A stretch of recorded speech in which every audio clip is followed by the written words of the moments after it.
வெளியிலே ஆண்டுடைய சமுத்திரந்து அவரை ஆராதிக்க கர்த்தர் நமக்கு கொடுத்திருக்கிற மேலான கிருபைகளுக்காக இரக்கங்களுக்காக ஆண்டவரை துதிப்போம், ஸ்தோத்திரிப்போம். நம்மை தேவ சமுத்திரம் அர்ப்பணிக்கும் பொழுது கர்த்தர் நம் நடுவிலே பெரிய காரியங்களை செய்வாராக.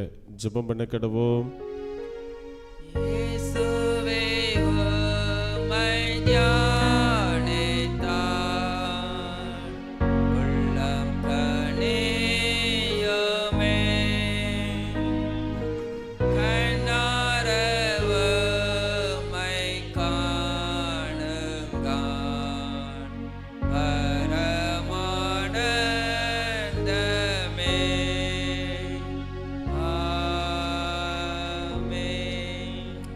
கர்த்தரை துதிப்பதும் உன்னதமானவரே உம்முடைய நாமத்தை கீர்த்தனம் பண்ணுவதும் எவ்வளவு நல்லது. 1000 நாளை பார்க்கிலும் தேவனுடைய பிரகாரங்களில் செல்லும் ஒரே நாளே நல்லது. சேனைகளின் தேவனாய் கர்த்தர் பரிசுத்தர் பரிசுத்தர் பரிசுத்தர். துதிகள் மத்தியில் வாசமுடுகிற எங்கள் அன்பின் ஆண்டவரே, எங்களுக்குள்ளே உலாவி எங்களை ஆசீர்வதிக்கிற எங்கள் அன்பின் தேவனே, உம்மை துதிக்கிறோம், உம்மை ஸ்தோத்திரிக்கிறோம், உம்மை போற்றுகிறோம், மகிமைப்படுத்துகிறோம். நீர் நல்லவர், சர்வ வல்லவர், மகிமை நிறைந்த தேவனாய் இருக்கீங்க. உமக்கு ஸ்தோத்திரம். இந்த விலையிறப்பிச்ச அன்பு, கிருபை, இரக்கம் எல்லாவற்றுக்காக ஸ்தோத்திரம். கடந்த இந்த நாட்கள் முழுதும் ஆண்டவருடைய கரம் கிருபை எங்களோடு இருந்தது, எங்களை வழிநடத்தி வந்தது. அதற்காக உமக்கு ஸ்தோத்திரம். இந்த புதிய நாளை காண செய்திருக்கீங்க. பரிசுத்த நாளின் கால வெளியிலே உம்முடைய நாமத்தை உயர்த்தும்படியாக மகிமைப்படுத்தும்படியான கிருபைகளை தந்து எங்களை அழைத்து வந்த தயவுக்காக ஸ்தோத்திரம். வந்திருக்கிறவங்களை பரிசுத்தப்படுத்துங்க, தூய்மைப்படுத்துங்க. பரிசுத்தம் நிறைந்த உள்ளத்தோடு சிந்தையோடு பரிசுத்த தேவனாகி மகிமை செலுத்த கர்த்ததாமே உதவி செய்வீராக. எங்களை இந்த ஆராதனை நம்முடைய சமூகத்தில் அர்ப்பணிக்கிறோம். ஆண்டவர் பொறுப்படுத்திக் கொள்ளுங்க. நம்முடைய பிரசன்ன மகிமை இதில் வெளிப்படட்டும். கர்த்தருடைய அன்பை உணர்ந்து ஆராதிக்கத்தக்கதான கிருபைகளை ஆண்டவர் தாமே நீர் எங்களுக்கு தந்து வழி நடத்துங்க. தடைகள் எல்லாம் இயேசுவின் நாமத்தினாலே விலகட்டும். தெய்வ பிரசன்னம், தெய்வ வல்லமை இந்த இடம் முழுவதும் நிரப்பட்டும், ஆளுகை செய்யட்டும். பரிசுத்தாவினுடைய சித்தம் திட்டம் இந்த ஆராதனை நிறைவேற்றப்பட கர்த்ததாமே உதவி செய்ய முடியாது சொல்கிறோம். பாடல் வேலைகள், ஆராதிக்கிற வேலைகள், வேண்டுதல் விண்ணப்பங்களை ஏறெடுக்கும் பொழுது கர்த்தர் ஏற்றுக்கொள்வீராக, அதில் பிரியமாய் இருப்பீராக, எங்கள் பதில் தருவீராக. வசனங்களை வாசிக்கும் பொழுது, தியானிக்கும் பொழுது எங்களோடு பேசுங்க, இடைப்படுங்க. இந்த வார்த்தைகள் நேராய் கடந்து வரட்டும். எங்களை அர்ப்பணிக்கும் பொழுது ஏற்றுக்கொண்டு அப்பா உம்முடைய கிட்டி சேரக்கூடிய தகுதியை எங்களை தகுதிப்படுத்தி இன்னும் மண்டை நெருங்கி சேர எங்களை பலப்படுத்தி உமக்கு சாட்சியாய் நிலைப்படுத்த முடியாது சுபிக்கிறோம். இந்த திருக்கரத்தில் எங்களை ஒப்புவிக்கிறோம். ஆண்டவர் பொறுப்படுத்திக் கொள்ளுங்க. ஆராதனை முழுவதும் நீங்கள் பொறுப்படுத்திக் கொள்ளுங்க, வழிநடத்துங்க. துதிகன மகிமையெல்லாம் நாங்கள் உமக்கு செலுத்துகிறோம். இயேசுவின் நாமத்தில் செபிக்கிறோம் ஜீவனுள்ள நல்ல பிதாவே. தேவனுடைய நாம் மகிமைப்படும்படியாக நாம் யாவரும் எழும்பி நின்று கீதங்கள் 25வது பாடலை பாடும். 1000 பாடல்களே ஆவியில் மகிழ்ந்தே பாடுங்களே. கீதங்கள் 25.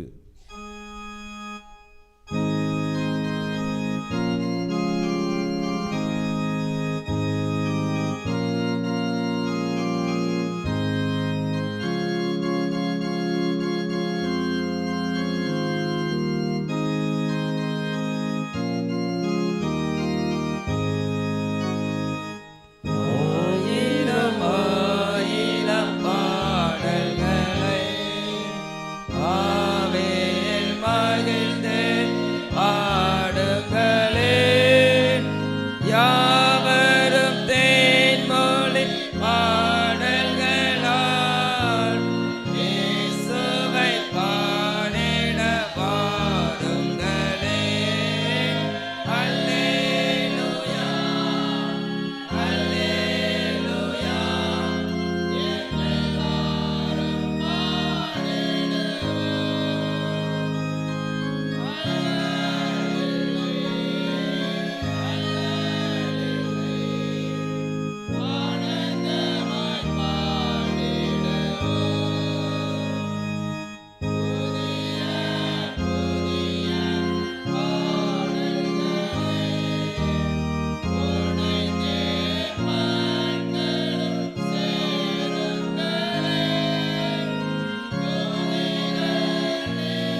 பரிசுத்த திருவிருந்த ஆராதனை நின்ற வண்ணமாகவே பிரார்த்தனை செய்வோமாக. எல்லா இருதயங்களையும், எல்லா விருப்பங்களையும், எல்லா ரகசியங்களையும் இருந்திருக்கிற சர்வ வல்லமையுள்ள தேவனே, நாங்கள் தெய்வத்தில் பரிபூர்ணமாய் என்பு கூறுவோம். உடைய பரிசுத்த நாமத்தை உத்தமமாய் மேன்மைப்படுத்தவும். உடைய பரிசுத்த ஆவியின் ஏவுதலால் எங்கள் இருதயத்தின் சிந்தனைகளை சுத்தம் பண்ணியறல எங்கள் கர்த்தராகிய கிறிஸ்துவின் மூலமாய் வேண்டிக் கொள்கிறோம்.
கர்த்தராகிய இயேசு கிறிஸ்து சொன்னதாவது, நம்முடைய தேவனாய் கர்த்தர் ஒருவரே கர்த்தர். உன் தேவனாய் கர்த்தரிடத்தில் உன் முழு இருதயத்தோடும், முழு ஆத்துமாவோடும், முழு பலத்தோடும், முழு மனதோடும் அன்பு கூறுவாய் என்பது பிரதான கற்பனை. இதற்கு ஒப்பாக இருக்கிற இரண்டாம் கற்பனை என்னவென்றால், உன்னிடத்தில் நீ அன்பு கூறுவது போல் பிறனிடத்திலும் அன்பு கூறுவாய் என்பதே. இவைகளிலும் பெரிய கற்பனை வேறொன்றும் இல்லை. இவை இரண்டு கற்பனைகளிலும் நியாயப்பிரமாணம் முழுமையும் தீர்க்கதரிசனங்களும் அடங்கியிருக்கிறது என்பதே.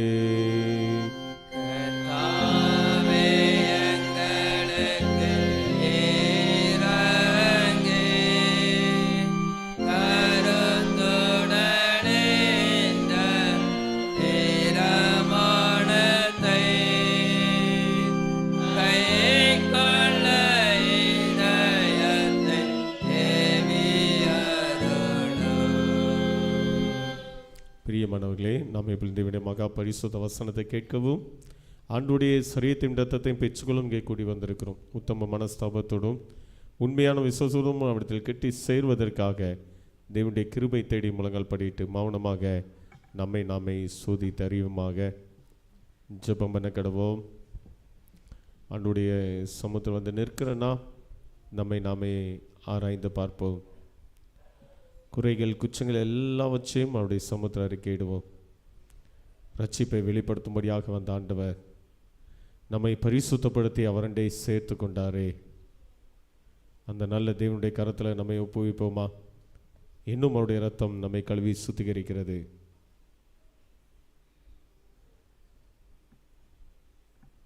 நம்முடைய பாவங்களுக்காக மனஸ்தாபப்படுவோம்.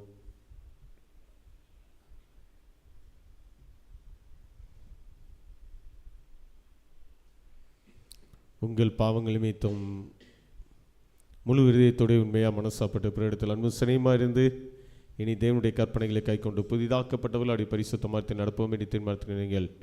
நமது ஆண்டவராகிய இயேசு கிறிஸ்துவின் மூலமாய் சர்வ வல்லமையில கடவுளோடு ஒப்புரவாகும்படி உங்கள் பாவங்களை மனத்தாழ்மையாய் அறிக்கையிடுங்கள். நாம் யாவரும் சேர்ந்து சொல்லும் மனதுருக்கத்தை, ஆண்டவரே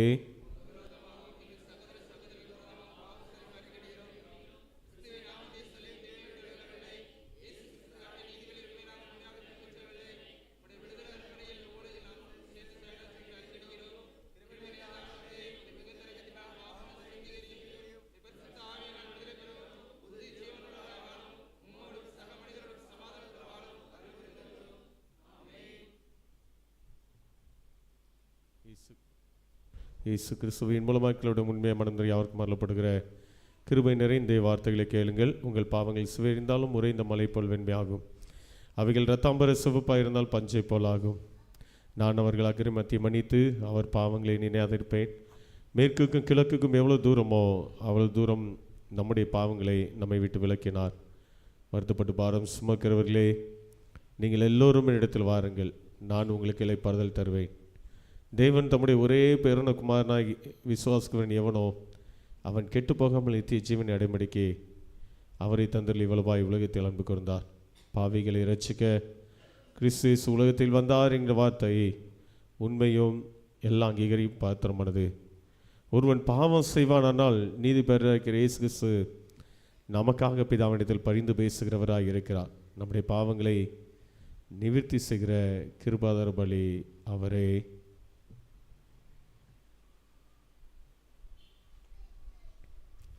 நம்முடைய பரமபிதாவாகிய சர்வ வல்லமுள்ள கடவுள் உத்தம மனஸ்தாபத்தோடும் உண்மையான விசுவாசத்தோடு மனம் திரும்பி தங்கள் சகோதர சகோதரின் குற்றங்களை மன்னிக்கிற யாவர் பாவம் மன்னிப்பளிச்சும் என்று மிகுந்த இறக்கமாய் வாக்குத்தத்தம் செய்திருக்கிறார்.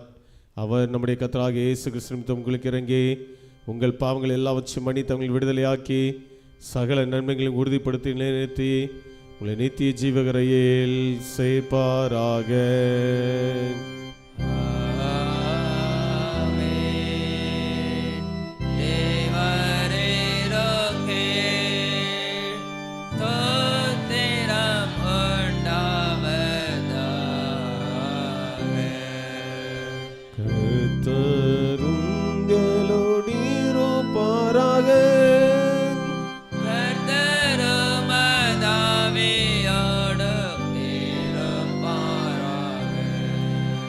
ஜெபமன கடவோம். ஒரே சரீரமும் ஒரே ஞானஸ்நானமும் சர்வ வல்லமையில் நிறைந்த ஆண்டவரே, அகில திருச்சபை சரீரத்தின் அவை அங்கமாய் அழைத்தவரே, உம்மை துதிக்கிறோம். ஒரே சரீரம் ஒரே ஞானஸ்நானம் உண்டு என்பதை உறுதியாய் அறிக்கையிட எங்களுக்கு தைரியம் இருந்துள்ளோம்.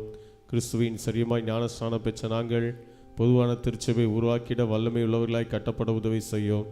ஒற்றுமையிலும் நீதியிலும் சமாதானத்திலும் புத்துணர்வு பெறவும் எம ஞானஸ்நானத்தின் அனுபவத்தை புவித்துக் கொள்ள வேண்டிய கிருபைகளை தந்தள்ள வேண்டும் என்று ஆண்டவராகிய இயேசு கிறிஸ்துவின் வழியாய் உம்மை வேண்டிக் கொள்கிறோம்.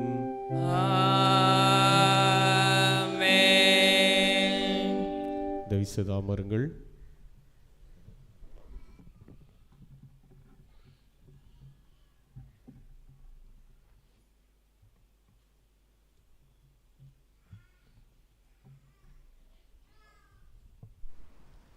வாசிக்கும்படியாக தெரிந்து கொள்ளப்பட்ட நிருப பகுதி அப்போஸ்தலனாகிய பவுல் எபேசியருக்கு எழுதின நிருபம் 4ஆம் அதிகாரம் 1ஆம் வசனம் முதல்.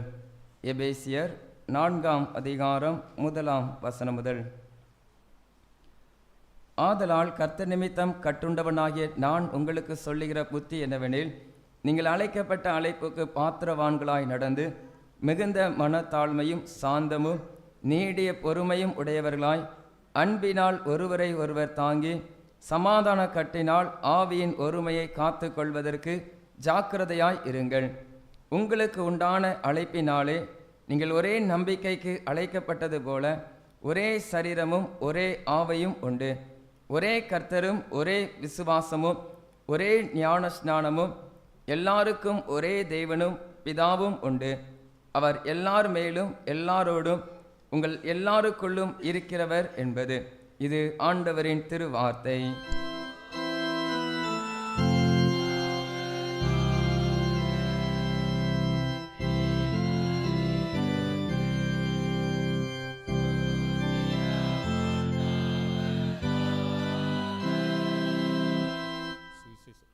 சுவிசேஷ வாக்கியம் பரிசுத்த மத்தேயு என்பவர்களின் நற்செய்தி நூல் 16ஆம் அதிகாரம் 13ஆம் வசனம் முதல் 20ஆம் வசனங்களை கிறிஸ்துவின் நற்செய்தியை கேளுங்கள். மத்தேயு 16ஆம் அதிகாரம் 13ஆம் வசனம் முதல். இயேசு பிலிப்பு செசரியாவின் திசைகளில் வந்தபோது தம்முடைய சீஷரை நோக்கி, மனுஷகுமாரனாகிய என்னை ஜனங்கள் யார் என்று சொல்கிறார்கள் என்று கேட்டார்.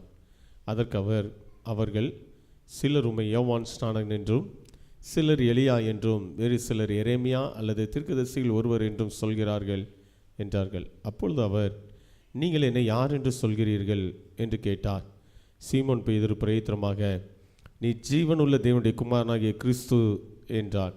இயேசு அவனை நோக்கி, யோனாவின் குமாரனாகிய சீமோனே, நீ பாக்கியவான், மாம்சம் இரத்தம் இதை உனக்கு வெளிப்படுத்தவில்லை, பரலோகத்தில் இருக்கிற என் பிதா இதை உனக்கு வெளிப்படுத்தினார். மேலும் நான் உனக்கு சொல்கிறேன், நீ பேதுருவாய் இருக்கிறாய், இந்த கல்லின் மேல் என் சபை கட்டுவேன், பாதாளத்தின் வாசல்கள் அதை மேற்கொள்வதில்லை. பரலோகத்தின் திறவுகள்களை நான் உனக்கு தருவேன். பூலோகத்திலே நீ கட்டுகிறது எதுவோ அது பரலோகத்திலும் கட்டப்பட்டிருக்கும், பூலோகத்திலே நீ கட்டவிழ்ப்பது எதுவோ அது பரலோகத்திலும் கட்டவிழ்க்கப்பட்டிருக்கும் என்றார். அப்பொழுது தாம் கிறிஸ்துவாகிய இயேசு என்று ஒருவருக்கும் சொல்லாதபடிக்கு தம்முடைய சீஷர்கள் கட்டளையிட்டார் என்பது. இது கிறிஸ்துவின் நற்செய்தி.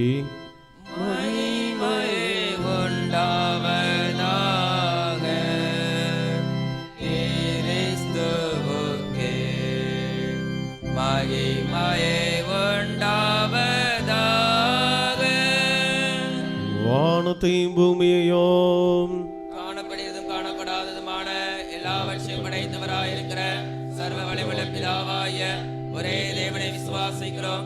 ஒரே கர்த்தருமாய் தேவனுடைய ஒரே பேரான குமாரனாயிருக்கிற இயேசு கிறிஸ்துவை விசுவாசிக்கிறோம்.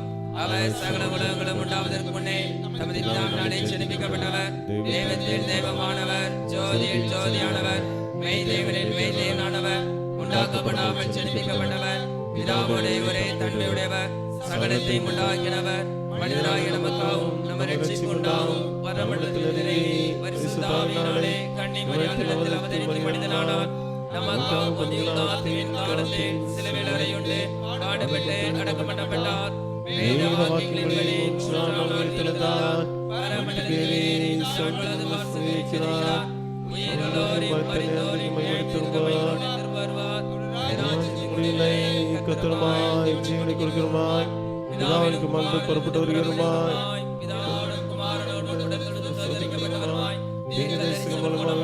இருக்கிற பரிசுத்த விசுவாசிக்கிறேன். ஒரே பரிசுத்தமான பரிசுத்த திருச்சபை விசுவாசிக்கிறேன். ஆமனுக்கு நிமித்த ஒரே ஞானஸ்நானம் தெரிகிறோம். மரித்தோர் உயிர்த்தெழுதலும் உங்களுக்கு ஜீவனை காத்திருக்கிறோம். தயவுசெய்து அமருங்கள். அறிவிப்புகள்.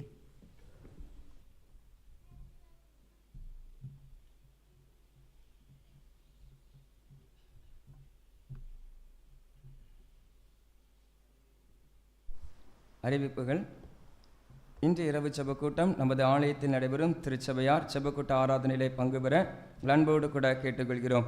இன்று இரவு செபக்கூட்டம் நமது ஆலயத்தில் நடைபெறும். கர்த்தருடைய கிருபையினாலே நம்முடைய ஆலயத்திலே காலை மாலை ஆராதனைகள் நடைபெற்று வருகிறது. திருச்சபையார் காலை மாலை ஆராதனையிலும் நீங்கள் பங்கு பெற அன்போடு கூட கேட்டுக்கொள்கிறோம். வியாழன்கிழமை தோறும் மாலை ஆராதனை முடிந்ததும் பெண்கள் செபம் நம்முடைய ஆலயத்திலே நடைபெற்று வருகிறது. தயவாய் வியாழன்கிழமையிலே பெண்கள் உங்களுடைய பிற பணிகளை ஒதுக்கி வைத்து மாலை ஆராதனையிலே பங்கு பெற்று தொடர்ந்து நடைபெறுகிற பெண்கள் செபத்திலும் நீங்கள் பங்கு பெற அன்போடு கூட கேட்டுக்கொள்கிறோம். வருகின்ற வாரம் பரிசுத்த ஓய்வு நாள் ஆராதனை துதி ஆராதனையாக அனுசரிக்கப்படும். 4வது ஞாயிறு என்பதால் வருகின்ற வாரம் பரிசுத்த ஓய்வு நாள் ஆராதனை துதி ஆராதனையாக அனுசரிக்கப்படும். இந்த வாரத்திலே தன்னுடைய பிறந்த நாளை அனுசரிக்க இருக்கிற நம்முடைய திருச்சபையார் 19ஆம் தேதி செல்வன் ஜே அருண் பொன்சிங் தன்னுடைய பிறந்த நாளை அனுசரிக்க இருக்கிறார்கள். 20ஆம் தேதி மிஸ்டர் ஜே கிப்சன் தங்கராஜ் தன்னுடைய பிறந்த நாளை அனுசரிக்கிறார்கள். 25ஆம் தேதி சி கிறிஸ்டன் பாஸ்கர் மற்றும் ஜெஸ்ரின் எபனேசியா ஆகியோர் தன்னுடைய பிறந்த நாளை இந்த வாரத்திலே காண இருக்கிறார்கள். இவர்களுக்கான இந்த ஆண்டிற்கான வாக்குத்தத்த வார்த்தை சங்கீதம் 121:7 கர்த்தர் உன்னை எல்லா தீங்குக்கும் விலைக்கு காப்பார் என்ற வேத வார்த்தையின்படி கர்த்தர் தாமே அவர்களை ஆசீர்வதிப்பாராக. இப்பொழுது நம்முடைய சேகர குருவானவர் அவர்கள் அவர்களுக்காக செபம் ஏறெடுப்பார்கள். பிறந்த நாள் மற்றும் திருமண நாளை ஆசிரியர் பிள்ளைகளுக்காக தலைகளை தாழ்த்தி ஜெபிப்போம். கர்த்தர் உன்னை எல்லா தீங்கிற்கும் விலக்கி காப்பார் என்று சொல்லி வார்த்தை வாக்கு தத்தங்களை தந்த எங்கள் அன்பின் ஆண்டவரே உமக்கு ஸ்தோத்திரம். இந்த வார்த்தையிலே தன்னுடைய பிறந்த நாள் காண்கிற ஒவ்வொருவருக்காகவும் ஸ்தோத்திரமாப்பா. கர்த்தருடைய கரம் கிருபை இறங்கி வரட்டும். நம்முடைய பிள்ளைகள் நம்முடைய நாமத்தினாலே ஆசீர்வதிக்கப்பட கர்த்தர் தாமே உதவிச்சுங்க. கடந்திட்ட ஆண்டுகள் முழுதும் கர்த்தர் நன்மையினால் கிருபையினால் நிரப்புங்க. தீமையான காரியங்கள் விலை காத்து கொண்டீங்க. அதற்காக ஸ்தோத்திரம். புதிய ஆண்டுக்குள்ளாக அழைத்து வந்திருக்கீங்க. புதிய நன்மைகளை கொடுங்க, கிருபைகளை கொடுங்க, ஆசீர்வாதங்களை கட்டளையிடுங்க. தீமையான எல்லா காரியங்களுக்கும் நம்முடைய பிள்ளைகளை விலக்கி மறைத்து பாதுகாத்து வழிநடத்த முடியாதுன்னு சொல்லிக்கிறோம். கர்த்தருடைய ஆசீர்வாதம் நன்மையும் நிறைவாய் நிலையாய் உண்டாயிருக்க ஆண்டவர் தாமே அனுக்கிரகம் பண்ணுங்க. தேவையில் அனைத்தையும் சந்திப்பீராக. எல்லா சூழ்நிலைகளிலும் கர்த்தருடைய கரம் கிருபை கூட இருந்து வழிநடத்தப்பட உதவிச்சுங்க. புதிய ஆண்டு ஆசீர்வாதமாய் காணப்படட்டும். நாங்கள் யாவரும் இணைந்து வாழ்த்துகிறோம், ஆசீர்வதிக்கிறோம். கர்த்தருடைய ஆசீர்வாதம் உண்டாவதாக. துதிகன மகிமை எல்லாம் மக்கள் உண்டாகட்டும். இயேசுவின் நாமத்தில் செபிக்கிறோம் ஜீவனுள்ள நல்ல பிதாவே.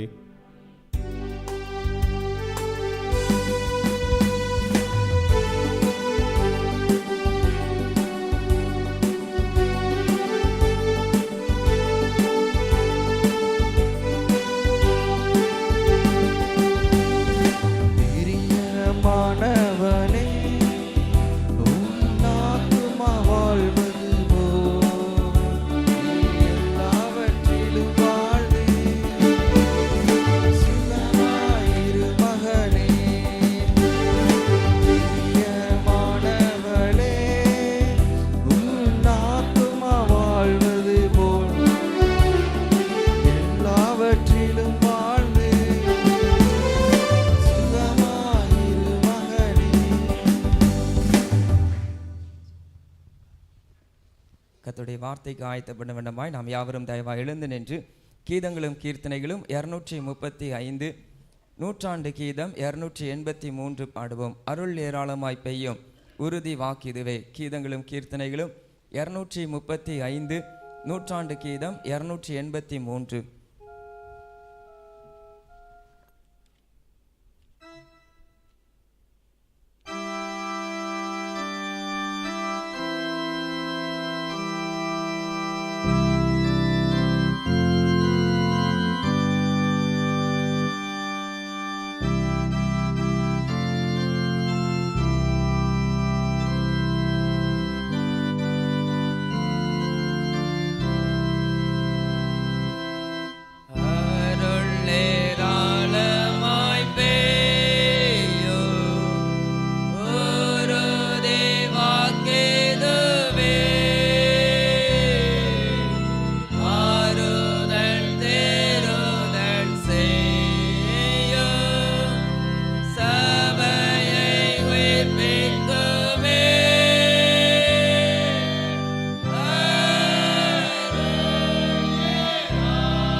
நின்றவாறே ஜெபிப்போம். நேசிக்கிற அன்பின் ஆண்டவரே, உமக்கு ஸ்தோத்திரம்.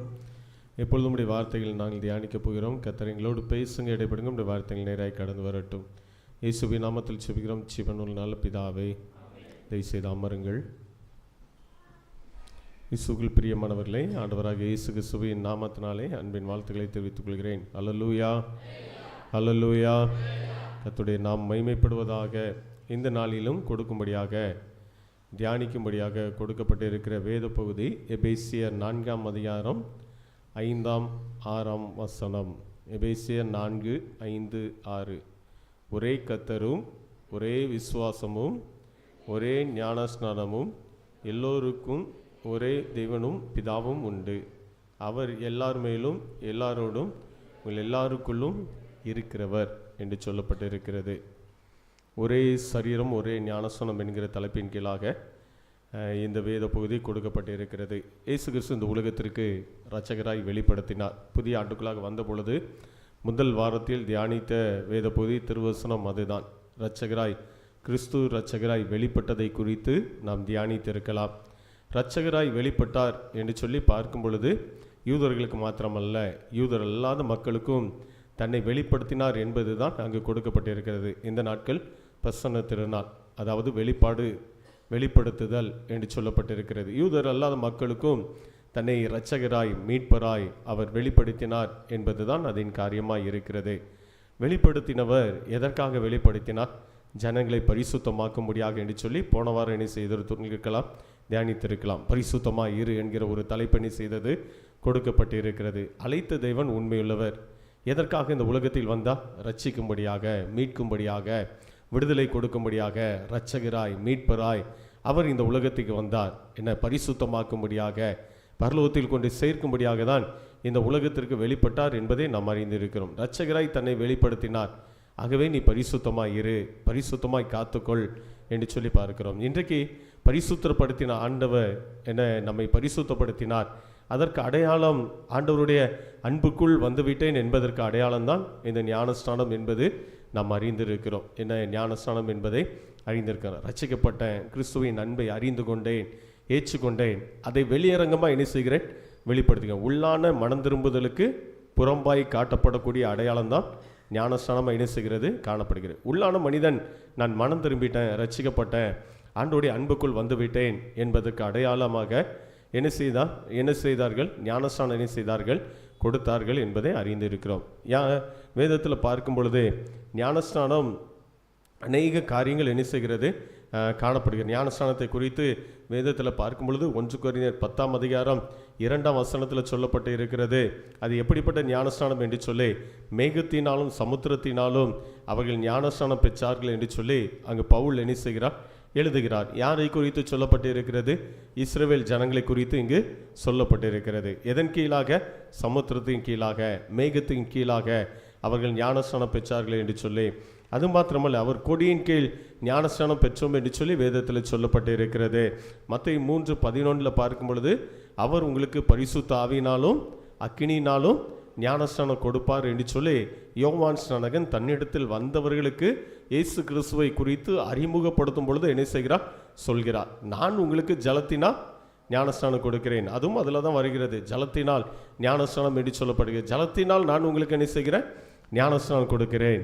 ஆனால் எனக்கு பின்பதாக ஒருவர் வருகிறார், அவர் முன் இருந்தவர். அவர் என்ன செய்வார்? உங்களுக்கு பரிசுத்த ஆவியினாலும் அக்கினினாலும் ஞானஸ்நானம் கொடுக்கிறவராய் காணப்படுவார் என்று சொல்லி வேதத்தில் என்ன செய்கிறோம்? பார்க்கிறோம். எத்தனை ஞானஸ்நானம் இருக்கு?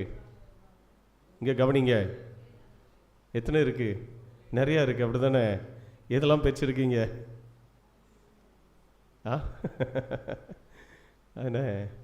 ஞானஸ்நானம் என்பது அதாவது உள்ளான மாற்றத்திற்கு வெளியாக கொடுக்கப்படக்கூடிய ஒரு அடையாளமாக காணப்படுகிறது. சரியா?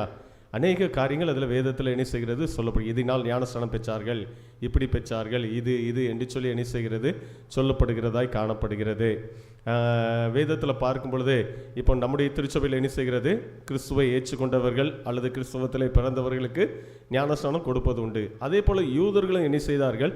தம்முடைய மார்க்கத்துக்கு திரும்பினவர்களுக்கு கொடுத்திருந்தார்கள் என்று சொல்லி சொல்லப்பட்டு இருக்கிறது. மத்தேயு 23:15 இயேசு கிறிஸ்து அவரை பார்த்து சொல்வார், ஒருவனை உங்கள் மார்க்கத்தனாக்கும்படியாக பூமி எங்கும் சுற்றி திரிந்து நீங்கள் காரியங்களை என்ன செய்கிறீர்கள், செய்து கொண்டு வருகிறீர்கள் என்பதை இயேசு கிறிஸ்து என்ன செய்வார் சொல்கிறார் என்று சொல்லி பார்க்கிறோம். யாரெல்லாம் ஞானஸ்நானம் பெற்றாங்க வேதத்தில்? என்ன நிறைய பேர் இருக்காங்க, அப்படி தானே? இயேசு கிறிஸ்து என்ன செய்தார்? யோர்தான் நதியிலே ஞானஸ்நானம் பெற்றார். அது மாத்திரமல்ல, யோவான் இடத்தில் வந்த ஜனங்களுக்கு அவர் ஞானஸ்நானம் கொடுத்தார். எதற்காக கொடுத்தார்? மனம் திரும்புதலுக்கென்று ஞானஸ்நானத்தை கொடுத்தார் என்று சொல்லி பார்க்கிறோம். பவுல் என்ன செய்தார்? ஞானஸ்நானம் பெற்றார். அதே போல சிறைச்சாலை காவலர் அதிகாரி ஞானஸ்நானம் பெற்றார் என்று சொல்லி பார்க்கிறோம். அதே போல காந்தாகே அவருடைய அந்த ராணியோட அமைச்சர் என்ன செய்தார்? ஞானஸ்நானம் பெற்றார் என்று சொல்லி பார்க்கிறோம். அது மாத்திரமல்ல, ரட்சிக்கப்பட்டவர்கள் அனுதினமும் சபையில் என்ன செய்தார்களா? சேர்த்து கொள்ளப்பட்டார்கள் என்று சொல்லி வேதத்தில் என்ன செய்கிறோம்? பார்க்கிறோம். எல்லா சூழ்நிலைகளிலும் ஞானஸ்நானம் என்ன செய்தது? கொடுக்கப்படுகிறதாய் காணப்பட்டது என்பதை பார்க்கிறோம். ஞானஸ்நானம் பெறுவது அவசியம். ஆனால் அதுதான் அப்படிங்கிறது என்ன என்ன நிறைய நேரங்களில் அதுதான் அப்படிங்கிறது முக்கியப்படுத்தப்படுகிறது. ஆனால் அப்படி அல்ல. அது ஒரு அடையாளமாக என்ன செய்கிறது? நமக்கு கொடுக்கப்படுகிறது. நான் கிறிஸ்துவை ஏற்றுக்கொண்டேன், என்ன மற்றவர்கள் முன்பதாக அதை அறிக்கை செய்கிறேன் என்பதற்கு அடையாளமாக தான் ஞானஸ்நானம் என்ன செய்கிறது? கொடுக்கப்படுகிறது. ஞானஸ்நானத்தின் நோக்கம் என்ன என்ன என்று சொல்லி பார்க்கும் பொழுது, உள்ளான மனம் திரும்புதலுக்கு ஒரு வெளியான அடையாளமாய் காணப்படுகிறது. நான் மனம் திரும்பினேன், ரட்சிக்கப்பட்டேன், இயேசு கிறிஸ்துவின் அன்பை அறிந்து கொண்டேன், ஏற்றுக்கொண்டேன், ஆகவே கிறிஸ்துவின் அன்புக்குள் வந்து விட்டேன் என்று சொல்லி என்ன செய்தார்கள்? என்ன அதுதான் அடையாளமாக என்ன செய்கிறது? காணப்படுகிறது. இன்னும் சில காரியங்கள் அதில் கொடுக்கப்படுகிறதா இருக்கிறது. என ஞானஸ்நானத்தின் மூலமாக கிறிஸ்துவின் இடத்திற்கு வழிநடத்தலின் படத்தின் மூலமாக என்னென்ன காரியங்கள் காணப்படுகிறது என்று சொல்லி பார்க்கும் பொழுது, முதலாவதாக பாவத்திற்கு மரித்து நீதிக்கு உயிர்ப்பிக்கப்பட்ட வாழ்க்கை என்ன செய்கிறது? நம்முடைய வாழ்க்கை மாறுகிறது. என்ன நம்ம என்ன செய்கிறோம்? இயேசு கிறிஸ்துவின் அன்பை அறிந்து கொள்கிறோம். அதான் இரட்சகராய் வெளிப்பட்ட ஆண்டவருடைய அன்பை அறிந்து கொண்ட பின்பு நாம் பரிசுத்தமாக்கப்படுகிறோம். பரிசுத்தமாக்கப்பட்ட பின்பு என்ன? அவருடைய இரத்தத்தினாலே கழுவி சுத்திகரிக்கப்படுகிறோம். வெளியாக மற்றவர்கள் காட்டும்படியாக செய்யக்கூடிய ஒரு அடையாளமாய் நாம் உயிர்ப்பிக்கப்படுகிறோம். என்ன உயிர்ப்பிக்கப்படுகிறோம்? பாவத்திற்கு மரித்து நீதிக்கு உயிர்ப்பிக்கப்பட்ட வாழ்க்கையை அனுசுகிறது நம்முடைய வாழ்க்கை காணப்படுகிறது. அதுக்காகவே தான் ஞானஸ்நான ஆராதனையில் அவரோடு கூட என்ன மரித்தோம், அவரோடு கூட எழுந்தும் இருக்கிறோம் என்று சொல்லி என்ன செய்யும்? சொல்லப்படும். ஏன்னா பாவத்துக்கு நாம் எப்படிப்பட்டவர்களாய் காணப்படுகிறோம்? மரித்தவர்களாய் என்ன செய்கிறோம்? காணப்படுகிறோம். பாவத்துக்கு என்ன செய்யணும்? மரித்து போன வாழ்க்கை. நீதிக்கு என்ன செய்யணும்? உயிர்ப்பிக்கப்பட்ட வாழ்க்கையாக காணப்பட வேண்டும் என்பதை தான் வேதம் என்ன செய்கிறது? நமக்கு கற்றுத் தருகிறது. பவுலுடைய வாழ்க்கையை பாருங்கள். ஆரம்பத்தில் அவருடைய வாழ்க்கை எப்படிப்பட்டதாக இருந்தது? அப்போஸ்தலர் 9 பார்க்கிறோம். அதுக்கு முன்புள்ள அதிகாரங்களிலே பார்க்கிறோம். சவுல் என்கிற வாலிபன் கீழாக அவருடைய வஸ்திரத்தை வைத்திருந்தார்கள். சேவனை கல்லெறியும் பொழுது அவர் அங்கு நின்றிருந்தார். 9ஆம் அதிகாரத்தில் பார்க்கும் பொழுது கிறிஸ்துவை ஏற்றுக்கொண்டவர்களை துன்பப்படுத்தும்படியாக என கடிதம்லாம் வாங்கிட்டு போகும் பொழுதுதான் ஆண்டவர் அவரை சந்தித்தார் என்று சொல்லி பார்க்கிறோம். பழைய வாழ்க்கை எப்படிப்பட்டிருந்தது? மூர்க்கம் நிறைந்த வாழ்க்கை, வெறி நிறைந்த வாழ்க்கை, அப்படித்தானே? துன்பப்படுத்தக்கூடிய வாழ்க்கை, கொலை செய்யக்கூடிய வாழ்க்கை, நியாயப்பிரமாணத்திற்காக வைராக்கியம் பாராட்டக்கூடியவராய் இருந்தார். ஆனால் இரக்கத்தை மறந்து போனார், நீதியை மறந்து போனார். அதெல்லாம் என்ன செய்தார்கள்? செய்து வந்தார்கள் என்று சொல்லி வேதத்தில் என்ன பார்க்கணும்? துன்பப்படுத்தினார், கட்டி இழுத்தார், சிறையில கொண்டு அடைத்தார் என்று சொல்லி வேதத்தில் என்ன செய்கிறோம்? நாம் பார்க்கிறோம். பழைய வாழ்க்கை எப்படிப்பட்டதா இருந்தது? பாவத்துக்குள்ள அறியாமலும் என்ன செய்தார்? பாவத்துக்குள் இருந்தார். அவர் நினைத்தார், நியாயப்பிரமாணத்துக்காக நான் வைராக்கியம் பாராட்டுகிறேன் என்று சொல்லி அதே நியாயப்பிரமாணத்தை தந்த தேவனுக்கு விரோதமாய் நான் நிற்கிறேன் என்பதை என்ன செய்யல அவர் உணரவில்லை. அறியாமலும் உணர்வு இல்லாமலும் என்ன செய்தார்? காணப்பட்டார். அறியாமல் சிக்கி நின்றார். ஆனால் இயேசு கிறிஸ்து தன்னை எப்பொழுது வெளிப்படுத்தினாரோ அவருடைய வாழ்க்கையில் ஒரு பெரிய மாற்றம் உண்டானது என்று சொல்லி வேதத்தில் நான் பார்க்க நடுங்கி திகைத்து, ஆண்டவரே நான் என்ன செய்ய சித்தமாயிருக்கேன். 6ஆம் வசனத்தில் சொல்லப்பட்டு இருக்கிறது. நடுங்கி நான் திகைத்தான். இந்த ஆண்டவருக்காக பக்தி வைராக்கியம் பாராட்டினேன், இவருக்காக அல்லவா இந்த ஜனங்களை எல்லாம் பிடித்து சிறைக்கு கொண்டு போனேன், இப்பொழுதும் அதற்காக தான் சென்று கொண்டு இருக்கிறார், அவரே என்னோடு பேசுகிறாரே என்று சொல்லி என்ன செய்கிறார்? நினைத்து பார்த்திருப்பார். நீ துன்பப்படுத்துகிற இயேசு நானே, நீ துன்பப்படுத்துகிற நான் தான். ஆண்டவர் நீ எனக்காக வைராக்கியம் பாராட்டுகிறாய் என்று சொல்லி நினைத்து என்ன செய்கிற?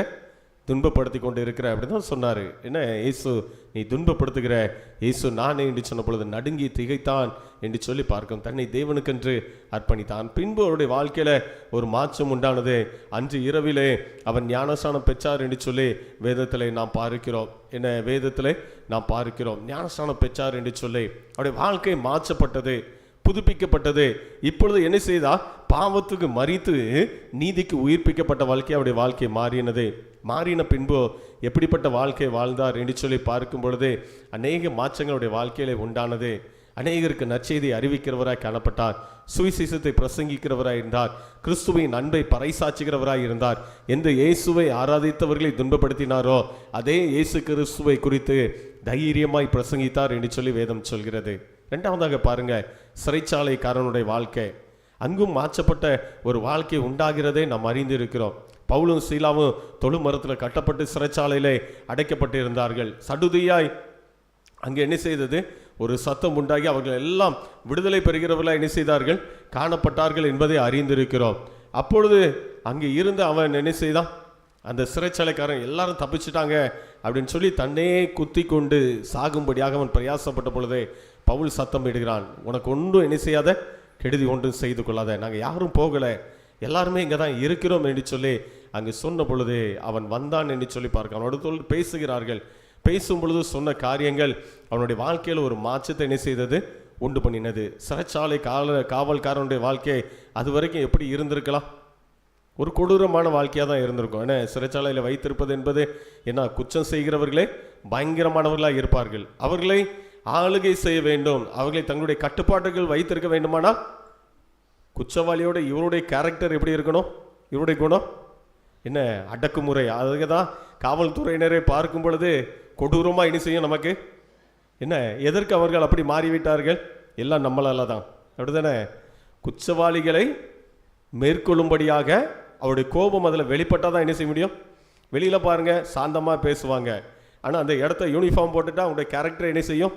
மாறிடும். என்ன, ஒரு அதிகாரம், ஒரு தோரணம் இருக்கும், எல்லாத்தையும் அப்படி தான் பேசுவாங்க. காரணம் என்ன? என்ன, அப்படின்னா தான் எதிராக இருக்கவங்க குற்றவாளிகள் என்ன செய்ய மாட்டாங்க? பேச மாட்டாங்க. அப்படிங்கிறதுக்கு தான் அந்த காரியங்கள் என்ன செய்கிறது? காணப்படுகிறது. இந்த சிறைச்சாலைக்காரன் என்ன செய்திருக்கலாம்? அவனுடைய வாழ்க்கையில் இருந்திருக்கலாம், அநேக காரியங்கள் அவனிடத்தில் இருந்திருக்கும். ஆனால் அதன் பின்பு அவன் கேட்டான். அவர்கள் குடும்பமாய் ரட்சிக்கப்பட்டார்கள், மனம் திரும்புதலை கண்டார்கள். அந்த இரவில் அந்த சிறைச்சாலையில் என்ன செய்தார்களா? என்ன செய்தார்கள்? ஞானஸ்நானம் பெற்றுக்கொண்டாங்க. நாங்கள் ஆண்டவரை அறிந்து கொண்டோம், ஏற்றுக்கொண்டோம், அதற்கு என்ன செய்கிறோம்? ஞானஸ்நானம் பெறுகிறோம். பாவத்துக்கு மரித்து உயிர்ப்பிக்கப்பட்ட வாழ்க்கை என்ன செய்தது? மாறிவிட்டது அவருடைய வாழ்க்கை. பாவத்துக்கு மரித்து நீதிக்கு உயிர்ப்பிக்கப்பட்ட வாழ்க்கை, இதுதான் ஞானஸ்நானத்தின் மூலமாக நமக்கு கிடைக்கக்கூடிய நன்மையாக இருக்கிறது, அடையாளமாக இருக்கிறது. பாவத்துக்கு மரித்த வாழ்க்கை, நீதிக்கு உயிர்ப்பிக்கப்பட்ட வாழ்க்கையை சொல்லுங்க. இப்பொழுது எத்தனை பேருடைய வாழ்க்கையில் பாவத்துக்கு மரித்து நீதிக்கு உயிர்ப்பிக்கப்பட்டவர்களாய் காணப்படுகிறீர்கள்? எல்லாருமே ஞானஸ்நானம் எடுத்திருப்போம், அப்படி தானே? என்ன, ஆனால் இன்னும் எனக்கு என்ன செய்கிறோம்? எதில் நிற்கிறோம்? என்ன, நீதிக்கு மரித்து பாவத்துக்கு உயிர்ப்பிக்கப்பட்டவர்களாய் காணப்படுகிறோம், அப்படி தானே?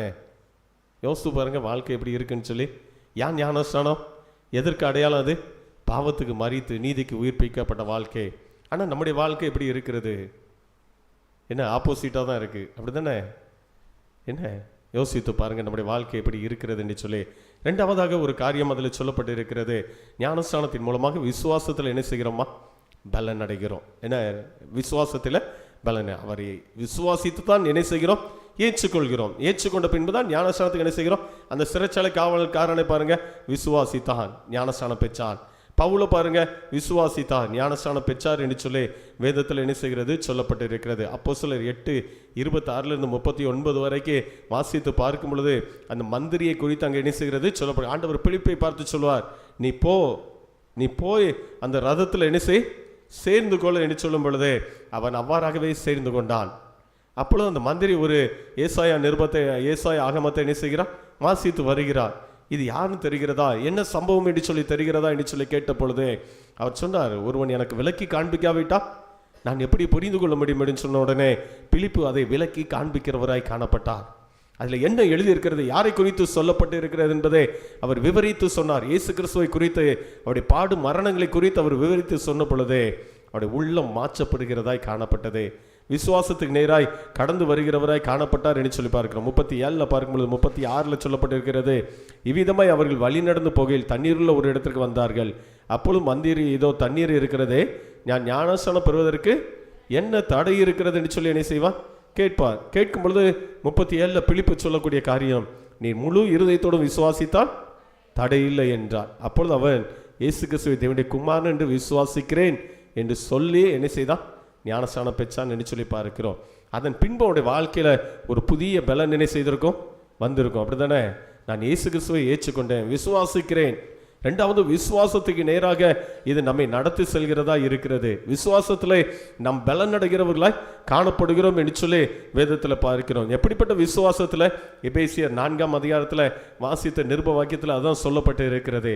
ஒரே தேவன், ஒரே கர்த்தர், ஒரே ஆவி, ஒரே ஞானஸ்நானம், ஒரே தேவனும் பிதாவும் உண்டு என்பது அதுதான் நம்முடைய விசுவாசம். அப்படிதானே?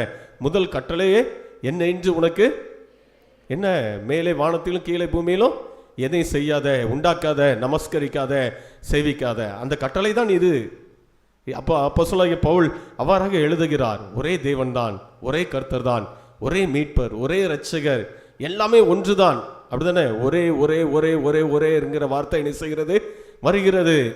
என்ன? 2 பேர் அல்ல, 3 பேர் அல்ல, 10 பேர் அல்ல, 20 பேர் அல்ல, ஒருவரே ஒருவரே ஒருவரே ஒருவரே. அதுதான் நம்முடைய விசுவாசம். இதுல தான் நாம் பலனடைகிறவர்களாக என்ன செய்கிறோம்? காணப்படுகிறோம். ஏன்னா அவரை விசுவாசிக்கிறோம். ஏற்றுக்கொண்ட பின்பு அவரை விசுவாசிக்கிறவர்களாய் காணப்படுகிறோம். என்ன? விசுவாசத்திலே பலனடைய செய்யத்தக்கதாக அது நம்மை பலப்படுத்துகிறது. அது மாத்திரமல்ல, அவர் நமக்குள் இருக்கிறார் என்கிற விசுவாசம் நமக்குள் என்ன செய்கிறது?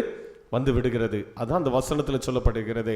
ஒரே கர்த்தர், ஒரே தேவன், ஒரே இரட்சகர், மீட்பர், அவர்தான் என்று சொல்லப்பட்டு இருக்கிறது. அதன் பின்பு இரண்டாவது அதில் சொல்ல இருக்கிறது, அவர் எனக்குள்ளும் எல்லாருக்குள்ளும் என்ன செய்கிறார்? இருக்கிறார் என்று சொல்லப்பட்டு இருக்கிறது. அதுதான் நம்முடைய விசுவாசம். எனக்குள் இருக்கிறார். இன்றைக்கும் அவர் என்னோடு இருக்கிறார், என்னை நடத்துகிறார். தாவீது சொன்னான் அல்லவா, சிங்கத்தின் கரடி வாய்க்கு தப்பு வைத்த ஆண்டவர் நிச்சயமாக என்ன செய்வார்? இந்த கோலியாத்தெல்லாம் ஏமாத்திரம் அவர் என்னோடு இருக்கிறார் என்பதுதான் நம்முடைய வார்த்தை. அவர் என்னோடு இருக்கிறார். இஸ்ரவேலின் தேவன் என்ன செய்கிறார்?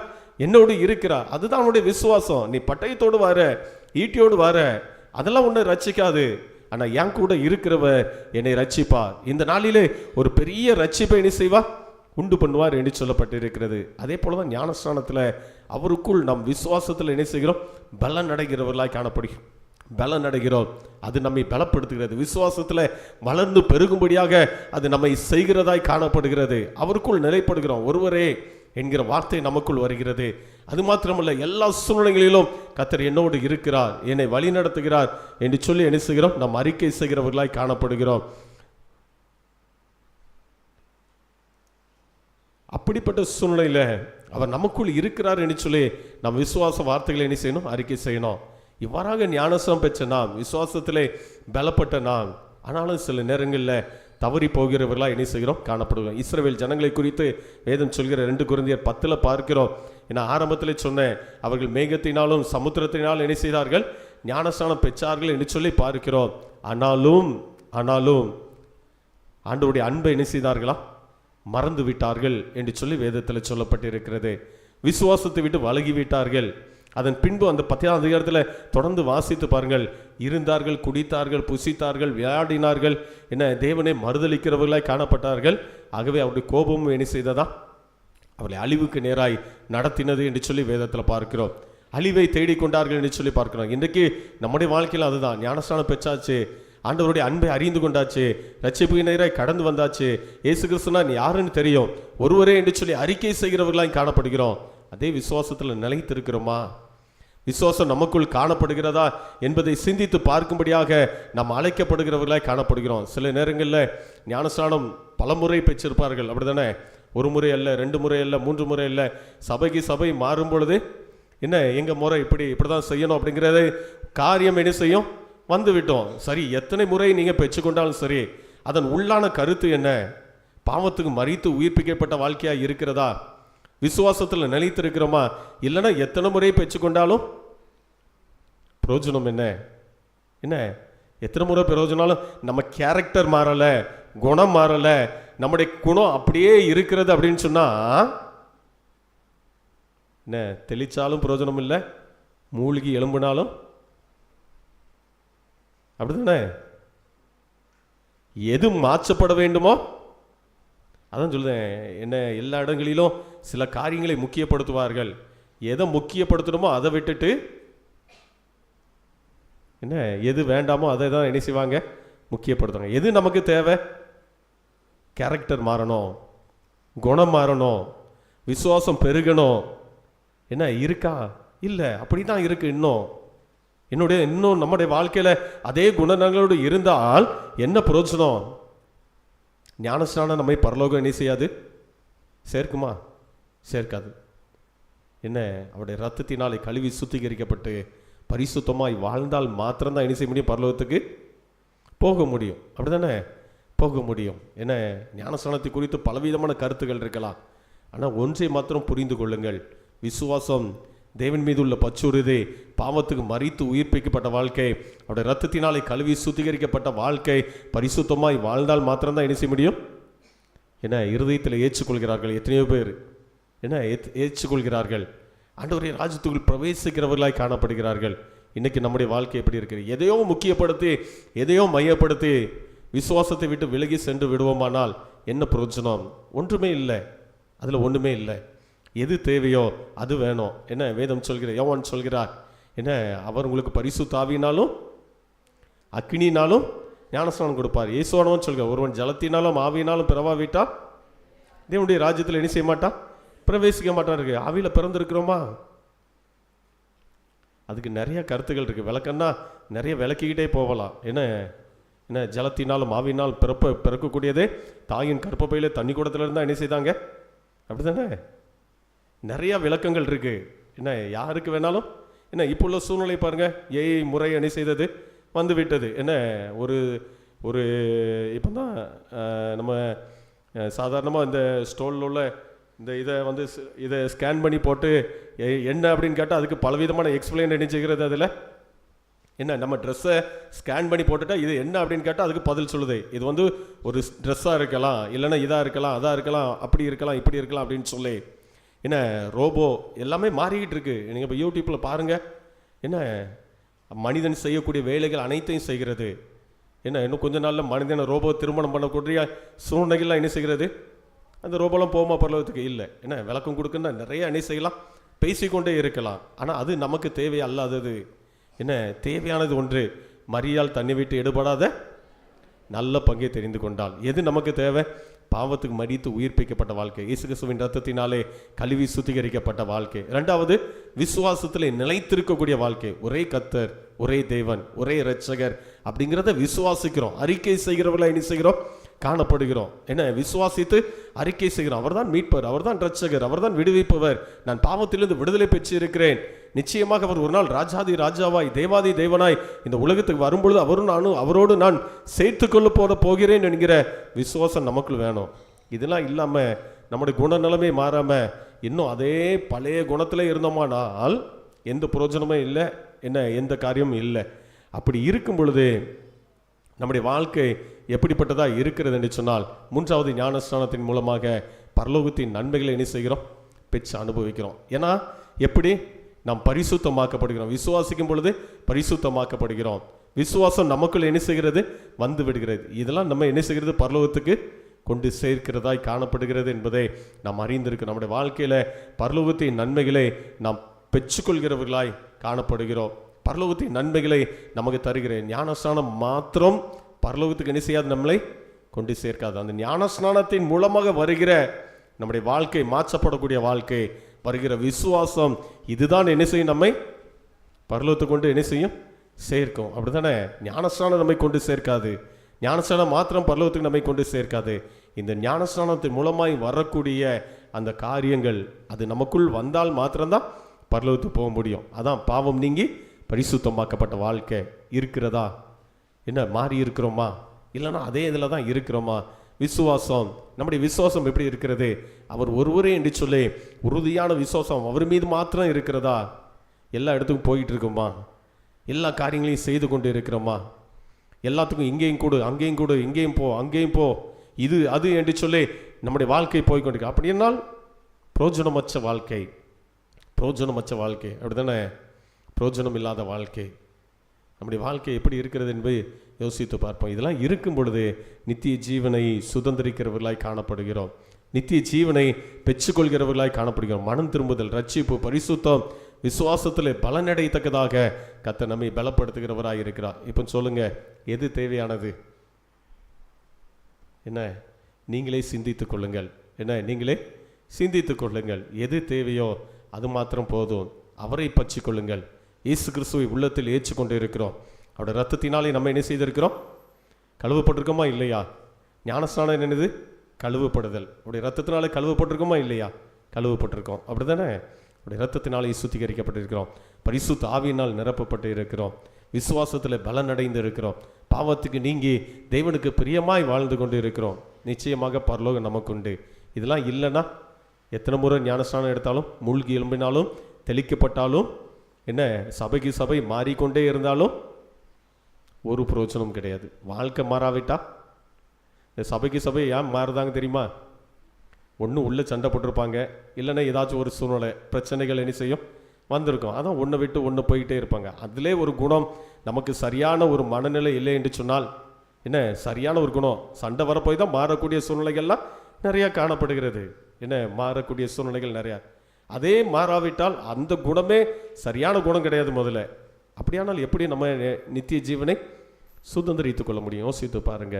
தேவனுக்கு பிரியமாய் வாழ்வோம். எங்கே ஆண்டவர் நம்மை வைத்திருக்கிறாரோ அந்த இடத்துல நிலைத்திருப்போம்.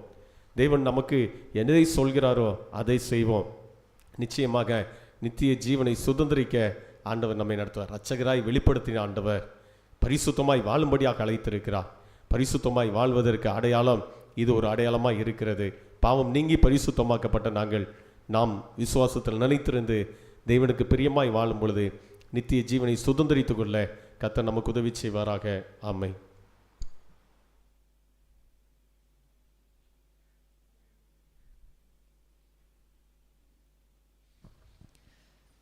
நாம் யாவரும் தயவாய் எழுந்து நின்று நம்மையும் நம்முடைய காணிக்கையும் ஆண்டுடைய சமூகத்தில் அர்ப்பணிக்கும் விதமாய் கீதங்களும் கீர்த்தனைகளும் 507 கிறிஸ்தவ கீர்த்தனை 220 பாடுவோம். என்னை ஜீவ பலியாய் ஒப்புவித்தேன் ஏற்றுக்கொள்ளும் இயேசுவே. கீதங்களும் கீர்த்தனைகளும் 507 கிறிஸ்தவ கீர்த்தனை 220.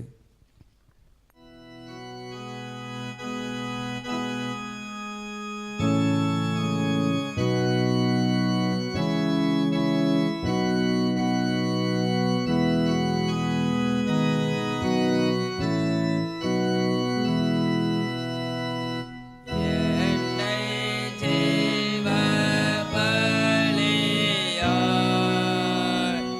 ஒப்புவித்தேன்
உமக்கு சுதி பரிசுத்த ஆலயமாகவே ஜோதி பரிசுத்த ஆலயமாகவே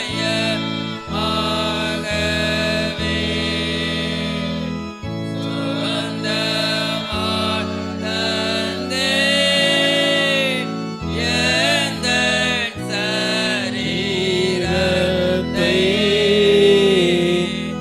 என்னை ஜீவ பலியா ஒப்புவித்தேன்.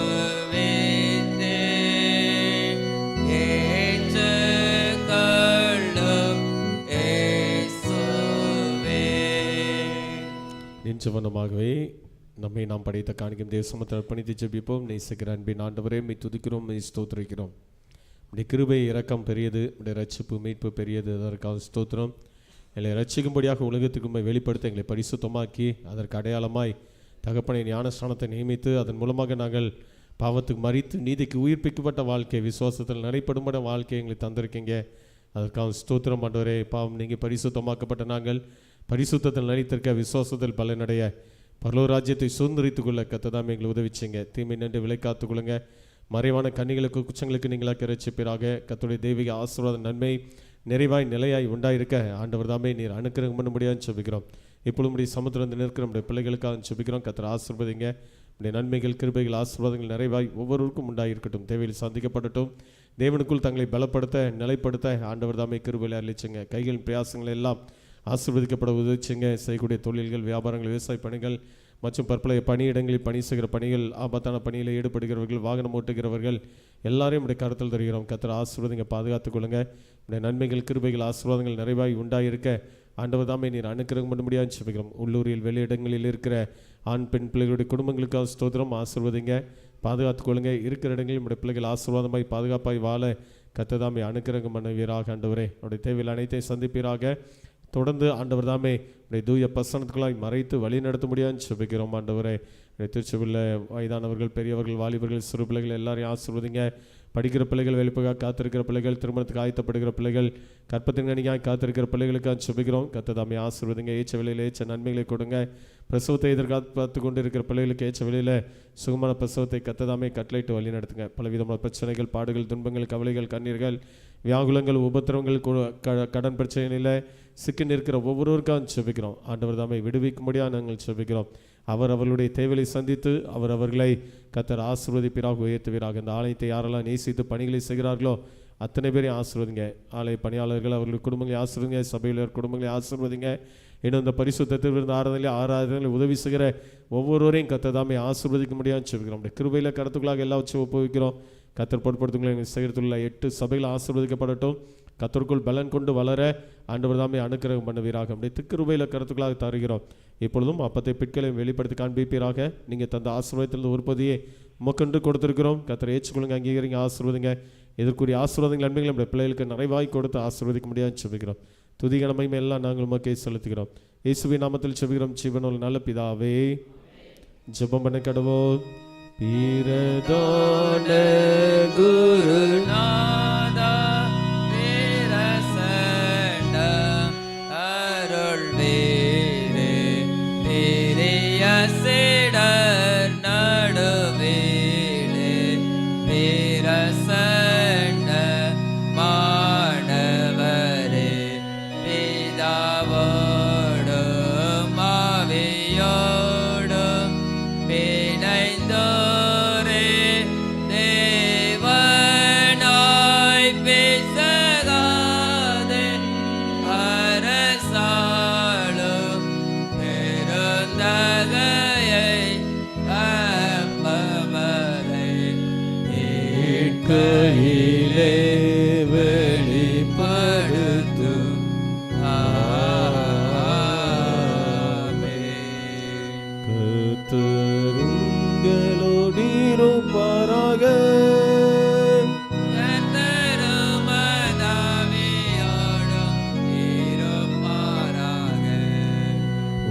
உங்கள் இதயத்தை உயர்த்திடுங்கள். உயர்த்துவோம் இதயத்தை கர்த்தரிடமே. தோத்திரம் செலுத்துவோம் தேவனுக்கே. தகுதியும் நீதியும் அதுவே ஆகும். பிதாவே, நீ பரிசுத்த, நீ ஸ்தோத்திரிக்கப்பட்டவள், தேவில் மனிதல் உருக்கமா என்பு கூர்ந்து முது ஒரே பெருக்குமார் இருக்க இயேசு கிறிஸ்துவின் தன்மை தரித்துக்கொள்ளவும் சிலுவையிலே மரித்தங்களை மீட்டுக்கொள்ளும் அவரை தந்தில் நீரே. அவர் சிலுவையிலே ஒரே தரம் தம்மை தம்மாய் ஏக பலியாய் ஒப்பு கொடுத்து சர்வலோகத்தின் பாவங்களை மீட்டு செய்வதற்கு நிறைவும் பூரணமும் பொந்தமான பலியையும் காணிக்கையும் பரிகாரத்தையும் செலுத்தினதும் அல்லாமல் தமது அருமையான மனத்தை இன்றைக்கு நினைப்பு விட்டு ஞாபகத்தை நிமித்து தான் திரும்ப செய்யும்படி தமது சுவிசேஷத்தில் கட்டளையிட்டு இருக்கிறாரே. அவர் தாம் காட்டி கொடுக்கிற ராத்திரியிலே அப்பத்தை எடுத்து ஸ்தோத்திரம் பண்ணி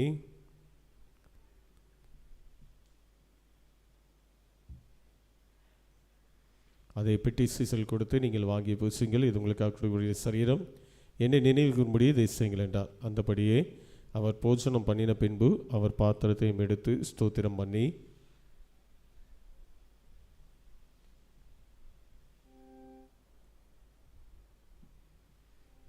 அவள் எடுத்து கொடுத்து, நீங்கள் எல்லோரும் இதிலே பானம் பண்ணுங்கள், இது பாவம் மன்னிப்பு உண்டாகும்.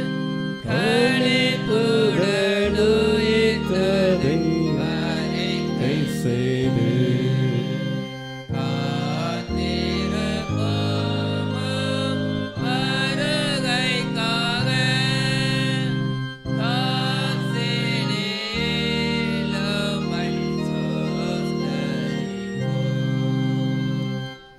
சமுதிரம் வந்து நிற்கிற நாம் நம்முடைய தூய திருப்பந்திலே கிட்டி சேர இருக்கிறோம். நம்மை நாமே ஆராய்ந்து பார்த்து குறைகள் குற்றங்கள் எல்லாவற்றையும் தன்னுடைய சனியத்தில் அறிக்கை செய்து நம்மை தாழ்த்தும் பொழுது அவர் ஏற்றுக்கொள்கிற தேவனாக இருக்கிறார். நம்மை நாமே தாழ்த்தி, ஆண்டவரே உம்மண்டை வருகிறேன், என்னை ஏற்றுக்கொள்ளுங்க, என்னை தகுதிப்படுத்துங்க என்று சொல்லி கேட்கும் பொழுது நிச்சயமாக ஏற்றுக்கொண்டு அவருடைய பலத்திலே நாம் பலனடைய, அவருடைய வருகைக்கு சாட்சியாக நிற்க ஆண்டவர் நம்மை பலப்படுத்துகிறவராக இருக்கிறார். ஆண்டவரத்தில் கேட்போமா? நம்மை தாழ்த்தி பின் வரும் தாழ்மை பிரேச ஜபத்தை யாரும் சேர்ந்தெடுப்போம். இரக்கமுள்ள கர்த்தாவே,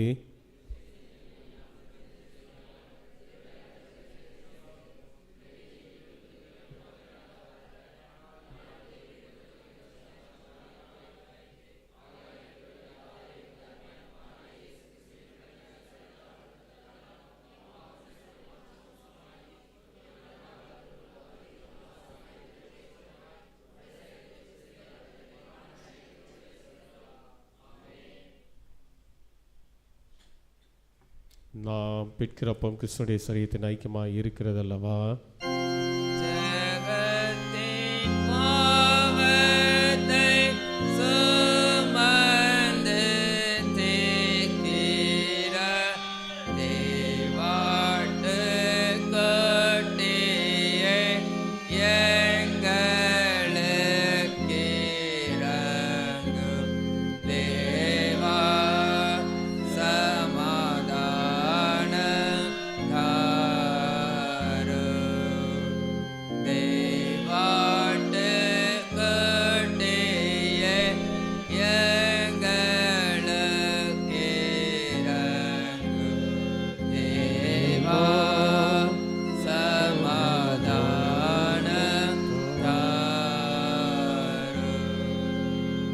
கிறிஸ்துவனுடைய கிறிஸ்துவர்களுக்கு வாருங்கள், பந்தி ஆயத்தமாக இருக்கிறது.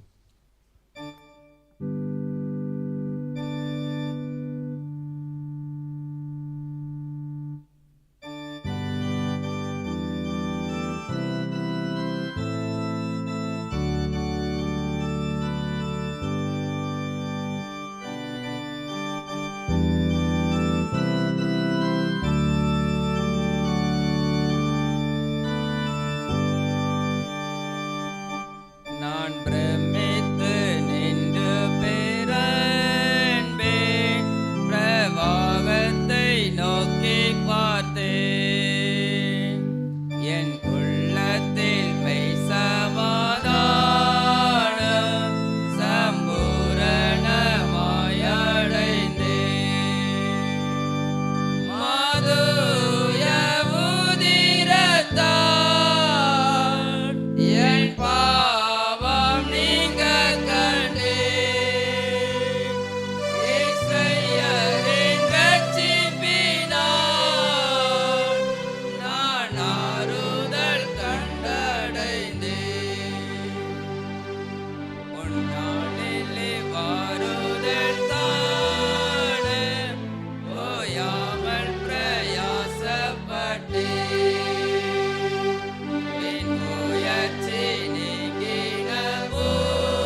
மரித்தார் உயிர்த்தார் பாவம் நீங்க சிலுவையில்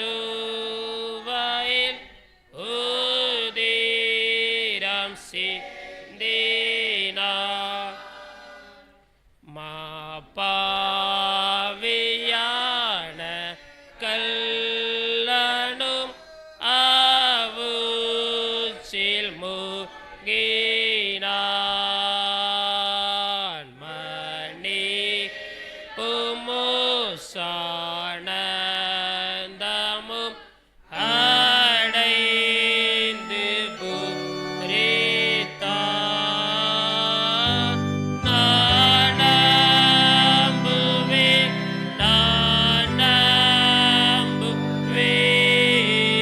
இயேசு எனக்காய் மரித்தார் உயிர்த்தார் பாவம் நீங்க சிலுவையில் உதிரம் சிந்தினார்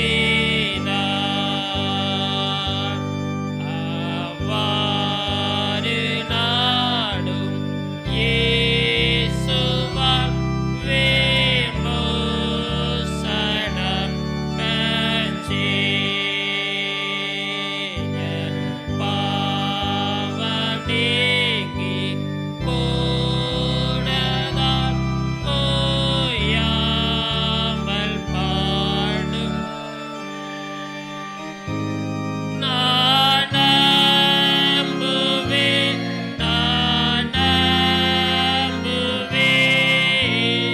இயேசு எனக்காய் மரித்தார் உயிர்த்தார் பாவம் நீங்க சிலுவையில்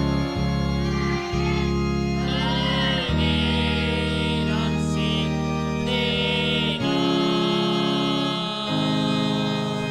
ஜெபம் செய்வோம். நேசிக்கிற அன்பின் ஆண்டவரே, உம்மை துதிக்கிறோம், உம்மை ஸ்தோத்திரிக்கிறோம். உம்முடைய தூய திருப்பந்திலே சேர கற்றுக் கொடுத்த கிருபைகளுக்காக ஸ்தோத்திரம். பாவம் நீங்கி பரிசுத்தமாக்கப்பட்ட நாங்கள் தொடர்ந்து பரிசுத்தத்தை நிலைத்திருக்க தேவனுக்கு சாட்சியாக வாழ ஆண்டவர் தாமே கிருபையில் அருளி செய்வீராக. தொடர்ந்து உம்முடைய தூய பிரசன்னத்துக்குள்ள நிலைத்திருக்க கர்த்தர் எங்களுக்கு உதவி செய்யுங்க. நீதி உள்ள வாழ்க்கை வாழ விசுவாசத்தில் நிலைத்திருக்க நித்திய ஜீவனை சுதந்திரித்துக்கொள்ள கர்த்தர் எங்கள் ஒவ்வொருவருக்கும் அனுக்கிரகம் பண்ணுங்க. இயேசுவின் நாமத்தில் செபிக்கிறோம் ஜீவனுள்ள நல்ல பிதாவே.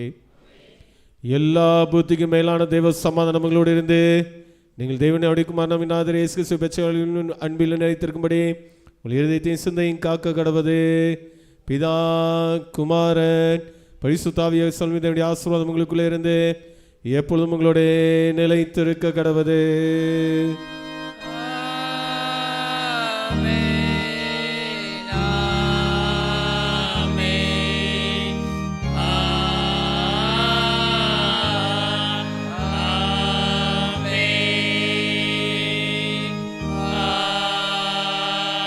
ஆமென்.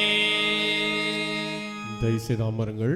இப்பொழுது ஞாயிறு பாடசாலை பிள்ளைகளுக்கான பரிசுகள் வழங்கப்படும். அதனைத் தொடர்ந்து நாம் ஜெபித்து நிறைவு செய்யலாம்.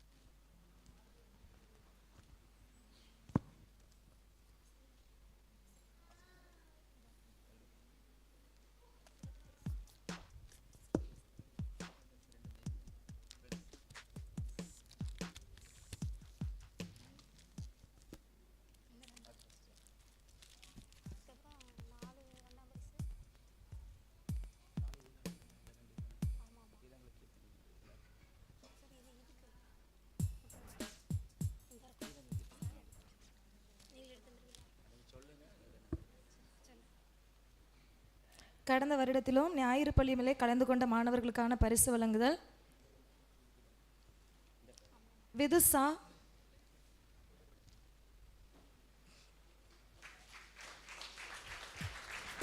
அபிசா,